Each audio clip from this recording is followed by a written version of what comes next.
semua, kenalin aku Gita dari kelas 2 ELA. Kali ini aku bakal menjelaskan tentang AED yang berhubungan dengan video kemarin, yaitu tentang CVR atau RJP.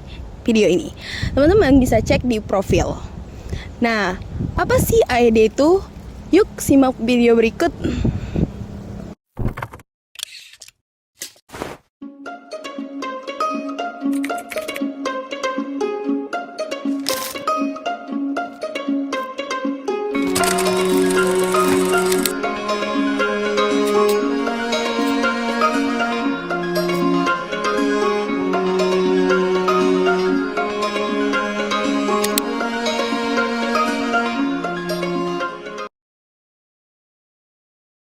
Jadi, apa sih AED itu? AED sangat berkaitan erat dengan CVR atau RJV yang dibahas di video sebelumnya. AED ini adalah sebuah alat yang dapat menganalisis irama jantung. Alat medis ini dapat memberikan kejutan listrik untuk mengembalikan irama jantung jika dibutuhkan.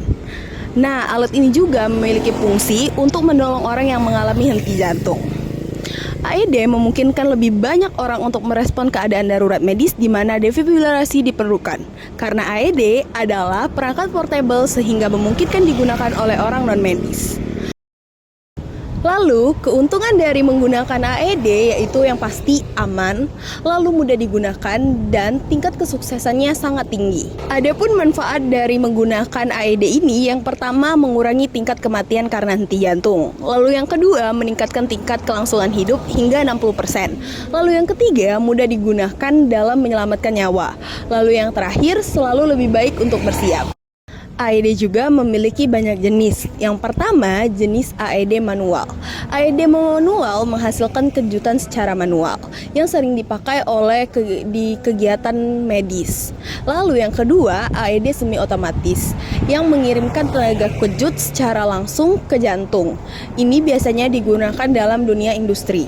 Lalu yang terakhir, AED otomatis ini akan menganalisis ritme jantung pasien secara otomatis dan dapat memberi kejutan listrik secara otomatis yang boleh digunakan oleh masyarakat atau non-medis. Adapun kesalahan-kesalahan yang dilakukan saat menggunakan AED. Yang pertama ialah jika pengguna AED mengabaikan instruksi menekan tombol kejutan listrik. Lalu yang kedua, masih melakukan kompresi dada saat AED menganalisis denyut jantung. Lalu yang terakhir, salah menekan tombol AED.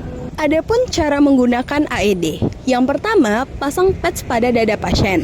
Lalu yang kedua, pastikan tidak ada orang yang berkontak fisik dengan pasien. Yang ketiga, tekan tombol shock. Lalu yang keempat, periksa denyut nadi pasien. Lalu yang kelima, jika tidak ada detak jantung, maka selanjutnya lakukan CVR. Adapun tempat-tempat yang harusnya memfasilitasi AED yaitu yang pertama, mobil ambulan, lalu damkar, lalu mobil polisi, dan tempat umum. Lalu siapa saja sih yang dapat mengoperasikan AED ini? Nah, yang dapat mengoperasikan AED ini adalah personil non-medis seperti polisi, pemadam kebakaran, pramugari, penjaga keamanan, dan orang-orang non-medis lainnya yang telah dilatih dengan baik dan dapat menggunakan AED. Adapun posisi pemasangan AED itu, yang pertama, jika tubuh korban bergulung tebal, teman-teman dapat mengukurnya terlebih dahulu, seperti gambar berikut. Lalu, yang kedua, jika tubuh korban gemuk, teman-teman dapat melakukannya seperti gambar berikut. Nah, adapun perbedaannya dalam penggunaannya untuk orang dewasa dan anak-anak seperti berikut.